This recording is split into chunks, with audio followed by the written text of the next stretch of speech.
بسم اللہ الرحمن الرحیم۔ السلام علیکم ناظرین، میں ہوں ہمشری عارف حمید بٹی۔ ناظرین، آج وہ شخصیت میرے ساتھ ہے جن کے آپ ہمیشہ منتظر رہتے ہیں، جو خبر میں سے خبر نکالنے کی مہارت رکھتے ہیں۔ میرا مقصد انویسٹیگیشن جرنلسٹ محترم ارشد شریف صاحب ایئر وے میں اپنا پاور پلے پروگرام کرتے ہیں۔ پاکستان میں ایک جانا پہچانا نام۔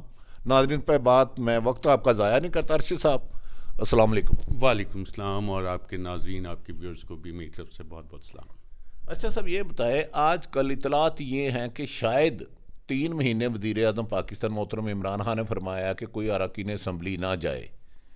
کیا کوئی اسلام آباد اور پنڈی کے موسم میں ٹکراؤ دیکھ رہے ہیں آپ؟ عارف حمید بٹی صاحب، آپ کے ماشاءاللہ ویلاگ جو ہیں کافی انفارمیشن سے بھرپور ہوتے ہیں، اور آپ کا غالباً کل کا ویلاگ تھا جس میں آپ نے ساری صورتحال سے اپنے جو ویورز ہیں، ڈیڈیکیٹڈ ویورز ہیں، ان سب کو آپ نے آگاہی دی تھی کہ اگلے 3 ماہ کس وجہ سے امپورٹنٹ ہیں۔ پھر آپ نے ذکر بھی کیا تھا چودھری سرور کے حوالے سے، جہانگیر ترین کے حوالے سے، کچھ ویڈیوز آڈیوز کا بھی آپ نے ذکر کیا تھا کافی انٹرسٹنگ قسم کا۔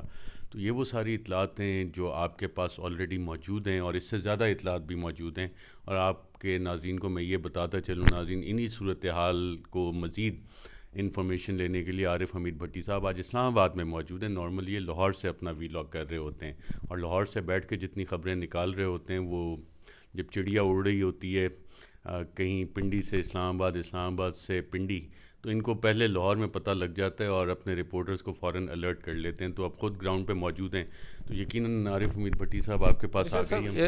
آپ یہ بتائیں کہ ایک تو سنا ہے اہم ترین شخصیات کی 2 پشاور میں ملاقاتیں ہوئی ہیں، اور دونوں کو آپ بخوبی جانتے ہیں۔ آپ کیا سمجھتے ہیں، عمران خان صاحب 5 سال پورے کریں گے، اور اپوزیشن انہیں گھر بھیجنا چاہتی بھی ہے کہ نہیں؟ اچھا، خان صاحب 5 سال پورا کریں گے یا نہیں کریں گے، یہ وہ سوال ہے جس پہ روز بحث ہوتی ہے، اور یہ اسی طرح کی بحث ہے جو کہ پاکستان پیپلز پارٹی کی گورنمنٹ میں آصف علی زرداری کے حوالے سے بھی ہوتی تھی۔ اور مجھے کل آپ ہی کے ویلاگ سے آگاہی ملی کہ آپ نے کہا تھا کہ جس طرح سے معاملات چل رہے ہیں، اگر حالات اور جو عوام جو لے کے آئی ہے، آپ نے خاص طور پہ لفظ عوام کا استعمال کیا تھا، لفظ کہ جو عوام لے کے آئی ہے عمران خان صاحب کو، جب تک وہ ان کے ساتھ ہیں اور جہاں جہاں سے انہوں نے بیل آؤٹ کیا، اگر وہ بیل آؤٹ کرتے رہے تو خان صاحب 5 سال پورے کریں گے۔ اور جو آپ نے 3 مہینے کی بات کی، اس میں کافی ساری انفارمیشن آپ کے پاس مزید ہے، تو وہ تھوڑی شیئر کریں تو میری بھی آگاہی ہو جائے گی۔ اچھا، تو میری گزارش ہے کہ شہباز شریف صاحب کی پشاور بھی کچھ صاحبان سے ملاقات ہوئی ہے جو پنڈی میں اثر و رسوخ رکھتے ہیں۔ آپ کی چڑیا کیا کہتی ہے؟ دیکھیں، پشاور کا راستہ جو ہے نا پنڈی سے تقریباً 2 گھنٹے کا، اور اسلام آباد آپ 0 پوائنٹ کراس کریں تو پنڈی شروع ہو جاتا ہے۔ تو پشاور جا کے ملاقات کرنا میرا خیال کچھ ویلنگ ڈیلنگ کے لیے ہو سکتا ہے اگر شہباز شریف وہاں گئے، لیکن اصل فیصلے جو ہیں پنڈی اور اسلام آباد میں ہوتے ہیں، اور اسلام آباد میں بھی تھوڑا سا اگر آپ 0 پوائنٹ سے زیادہ آگے چلے جائیں تو پھر فیصلے جو ہیں، جو بھی حکومت ہوتی ہے وہ ہمیشہ ڈارک میں ہی رہتی ہے۔ تو یہ جو کرٹیکل سرکل بنتا ہے نا آپ کا سارا، خاص طور پہ 0 پوائنٹ سے لے کے آپ پارا تک، اور پھر پنڈی میں پنڈورا تک جو بنتا ہے سرکل آپ کا بنتا ہے، اہم فیصلے وہاں پہ ہوتے ہیں۔ اور وہاں پہ جو ابھی تک کے حالات ہیں، جو موسم کی صورتحال ہے، وہ کچھ زیادہ فرق نہیں ہے، 1-2 ڈگری سینٹی گریڈ کا فرق ہے موسم میں۔ اب اگر یہ فرق زیادہ ہو جائے موسمی تبدیلی کی وجہ سے، تو پھر جو 3 مہینے کی آپ کریٹیکل ڈیڈ لائن کی بات کر رہے ہیں، اس میں ہو سکتا ہے کچھ فیصلے ہو جائیں، اور وہی کہتا ہے کہ کون پہلے آنکھ جھپکتا ہے، اور اگر میرے اور عارف بھٹی کے درمیان مسٹرسٹ زیادہ ہو جائے تو پھر آنکھ جو بھی جھپکے گا پہلے، اس کے کانسیکوینسز کافی زیادہ ہو سکتے ہیں۔ اچھا ارشد صاحب، آپ نے کوئی مسٹرس کا بات کی، کیا ایک پیج تھا سیم پیج، وہ بالکل ایز اٹ ویسے ہی ہے یا 19-20 کوئی اس میں فرق پڑا ہے، کوئی دراڑ آئی ہے؟ لیکن پیج تو ابھی تک اسی طرح ہے۔ اس پیج پہ لکھا کہ سیاہی سے جا رہا ہے، وہ نظر آنے والی سیاہی ہے یا نہ نظر آنے والی سیاہی، آپ کو پتہ ہے مختلف قسم کی سیاہیوں سے میسیجز دیے جاتے ہیں، وہ ابھی تک چیک کرنے کی کوشش ہو رہی ہے کہ آج کل کس سیاہی سے اس صفحے پہ لکھاری لکھ رہے ہیں۔ آپ بند کتاب پڑھنے کی مہارت رکھتے ہیں، آپ کیا سمجھتے ہیں رائٹنگ میں فرق آ رہا ہے؟ ہاں، تھوڑا بہت فرق آیا ہے۔ پہلے جو رائٹنگ زیادہ ویزیبل ہوتی تھی، اب وہ انویزیبل رائٹنگ سے زیادہ میسیجنگ ہو رہی ہے۔ ایسا یہ بتائے، عمران خان صاحب نے جو وعدے کیے تھے عوام سے، آپ سمجھتے ہیں 3.5 سالوں میں وہ پورے کر لی ہیں، اور وہ بالکل بہتر انداز میں عوام میں جا سکتے ہیں نئے الیکشن کے لیے جب بھی ہوں؟ اچھا، الیکشن جب بھی ہوں، عمران خان صاحب کے لیے جو ایشوز ہیں اس وقت گورننس کے، اور عمران خان صاحب جب آئے تھے تو جتنے پالیسی پلانس تھے ان کے وہ پاکستان کی اسٹیٹ کو ریفارم کرنے کے حوالے سے تھے. تو ابھی تک پچھلے 3 سال میں جو معاملات بنے، اور آپ نے جیسے کہا کہ بھی اکنامک معاملات پہ کافی لوگوں کو کنسرنس بھی ہیں، وہ بالکل آپ کی بات جینون ہے، کنسرنس بھی ہیں. لیکن کیا عمران خان اکیلا یہ معاملات حل کر سکتا ہے؟ کیا اگر الیکشن ہوتے ہیں تو جو نئی حکومت آئے گی وہ یہ معاملات حل کر سکتے ہیں؟ اور اب میں آپ سے ایک اہم بات کرنے جا رہا ہوں. میں نے آپ سے جب میں آیا تھا میں نے ایک چیز آپ سے پوچھی تھی، آپ نے ابھی تک اس کا جواب نہیں دیا. اب اتنے سارے اگر حکومت اور ریاست پاکستان کے مسائل ہیں تو کیا اس میں یہ سوچا بھی جا سکتا ہے کہ جی ایک ریفرینڈم کروا کے پاکستان میں کوئی پریزیڈنشل سسٹم آف گورننس لایا جائے، یا کہ ایک نیشنل سیکیورٹی کونسل جیسا ادارہ ہے جس کو کہ لیگل پروٹیکشن بھی حاصل ہے، اس میں دیگر کانسٹیٹیوشنل سٹیک ہولڈرز ان کو شامل کر کے کچھ عرصے کے لیے جو پاکستان کی ریاست کے بڑے مسائل ہیں ان کو حل کرنے کے لیے سوچا جائے؟ تو یہ ایک سوچ ہے جو کہ آپ کے چند دوستوں کی ہے. میں ارشد صاحب، ناظرین آپ نے انہوں نے بہت بڑی خبر دے دی. ارشد صاحب سنا ہے یہ جو آپ فرما رہے ہیں، رائے ہے سنا ہے ارشد صاحب، میری سبمیشن ہے جو آپ فرما رہے ہیں، سنا ہے کچھ لوگوں سے، لیگل لوگوں سے بھی اس سلسلے میں مشاورت کر رہے ہیں، طاقتور حلقے اور کچھ صحافیوں سے بھی کی ہیں. آپ ان میں سے کسی کو جانتے ہیں؟ میں عارف حمید بھٹی کو بہت اچھی طرح سے جانتا ہوں. عارف حمید بھٹی صاحب نے یہ تھوپنے کی جو کوشش کی ہے، یہ بالکل ابھی ایز سچ آفیشیل ڈسکشن میں باقاعدہ طور پہ جو ڈسکشنز ہوتی ہیں کہ جی وزیر اعظم سے یہ معاملہ ڈسکس کیا جائے یا کسی اور امپورٹنٹ فورم پہ تمام سٹیک ہولڈرز کے ساتھ بیٹھ کے ڈسکشن ہو، وہ اس طرح سے نہیں.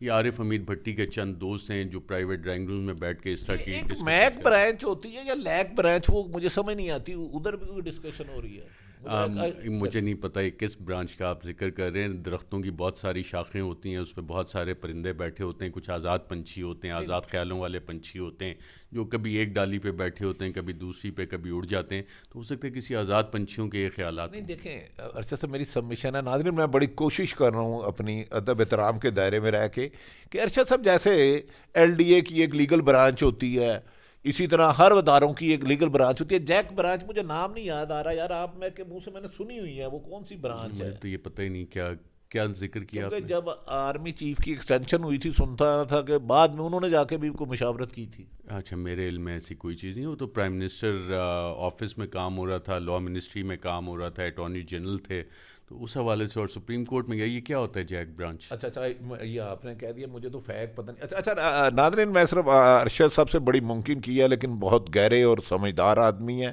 آخری ان سے سوال کرتے، ارشد صاحب آپ نے ماشاءاللہ ساری عمر انویسٹیگیشن کی، رپورٹنگ کی اور کمال کر دی. آپ خبر میں سے خبر کا فن رکھتے ہیں. یہ بتا دیں عمران خان صاحب پر کرائسس آئے، ان کے چیئرمین نیب کو خلاف عدم اعتماد آیا، انہوں نے اعتماد کا ووٹ لیا، جوائنٹ سیشن میں لیا. یہ صرف سیاسی طاقتوں نے کیا یا ان کے ساتھ کوئی نہ نظر آنے والی طاقتیں بھی تھیں؟ دیکھیں، عمران صاحب کے ساتھ بہت سے لوگوں کی دعائیں ہیں، بہت سے لوگوں کی پسندیدہ شخصیت ہیں. جتنا ان کا انٹرنیشنل اسٹیچر تھا، پھر نیشنل پولیٹیکل اسٹیچر، ان کا ایک امیج باقاعدہ طور پہ سب لوگوں نے، جس میں آپ بھی شامل تھے، بڑی محنت سے ان کا وہ نیشنل آئیکونک امیج ایک طرح سے کریٹ کیا. اور آپ نے بجا فرمایا تھا کہ جب تک وہ تمام ان کے حامی ان کے ساتھ ہیں تب تک ان کو کوئی ایشو نہیں ہے. میں آخری سوال پھر کرتا ہوں. میں ارشد شریف صاحب سے گزارش کرتا ہوں کہ یہ کیا مریم نواز اور نواز شریف کا مستقبل 2023 میں الیکشن ہو یا 3 ماہ ہو، کیا دیکھتے ہیں؟ لیکن جو پاکستان مسلم لیگ نواز کی طرف سے شہباز شریف صاحب، جن کو کہا جاتا ہے اور ان کے اوپوننٹس کہتے ہیں کہ وہ سرنگیں کھودنے کے بڑے ماہر ہیں اور اکثر رات کی تاریکی میں سرنگیں کھودتے ہیں، تو وہ سرنگیں کھودنے کی انہوں نے کافی کوشش کی. لیکن جیسے عمران خان صاحب کہتے ہیں کہ مریم نواز صاحبہ کو یہ کریڈٹ جاتا ہے کہ جب بھی شہباز شریف سرنگ کھود کے کہیں آگے پہنچنے کی کوشش کرتے ہیں تو وہ مٹی کا ایک تودہ اس پہ گرا کے اس سرنگ کا راستہ بند کر دیتی ہیں. تو پالیٹکس میں کچھ بھی پاسبل ہے، لیکن ایک چیز آپ ذرا غور سے دیکھیں کہ جہانگیر ترین کی یوسف رضا گیلانی کے ساتھ ملاقاتیں ہو رہی ہیں اور چند اور اہم ملاقاتیں ہو رہی ہیں. تو اس سارے سینیریو کو جب آپ دیکھیں تو کم از کم 2023 میں آج کی تاریخ تک بیٹھ کے جب ہم بات کر رہے ہیں تو نواز شریف اور مریم نواز کا مستقبل نہیں ہے. جو ایک ڈیمانڈ آ رہی ہے وہ نواز شریف صاحب کی طرف سے اور پاکستان مسلم لیگ نواز جو آپ کے فیصلہ ساز ہیں بڑے بڑے، ان کو بار بار جو سرنگیں کھود کے پیغام رسانی شہباز شریف صاحب کرتے ہیں کہ جی 2023 کے فری اینڈ فیئر الیکشنز کریں، اور جو اسٹریٹجی ہے اس حوالے سے وہ یہ کہ جی ہمیں باعزت طور پہ بری کیا جائے.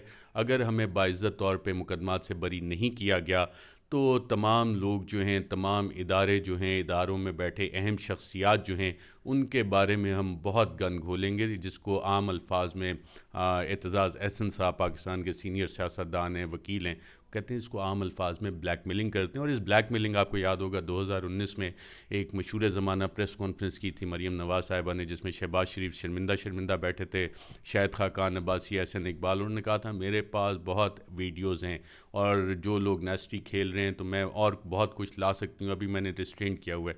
میرے خیال اس پریس کانفرنس سے کافی سارے بڑے لوگ ڈر گئے تھے. اچھا صرف یہ بتا دیں کہ اگر مریم صاحبہ اور نواز شریف سائڈ پہ ہو جائیں تو کیا شہباز شریف کا مستقبل کیا دیکھ رہے ہیں؟ شہباز شریف صاحب اپنے آپ کو مارکیٹ اس طرح سے کر رہے ہیں، لیکن مفاہمتی بادشاہ اپنے آپ کو مارکیٹ کر رہے ہیں، لیکن ان کے خلاف جو کیسز ہیں جو کہ ابھی تک کا پروسیکیوشن پہ پتہ نہیں حکومت پریشر ڈال رہی ہے، کون پریشر ڈال رہا ہے، وہ رکوائے جا رہے ہیں. اگر یہ کیسز چل گئے ایک دفعہ تو شہباز شریف صاحب کا جتنا سالڈ کیس ہے، بینکنگ ٹرانزیکشنز کے ساتھ سالڈ کیس ہے، اور ماضی کی طرح بلیک میلنگ اور تکنیکی انصاف نہ دیا گیا تو ان کے پاس جوابات نہیں ہیں.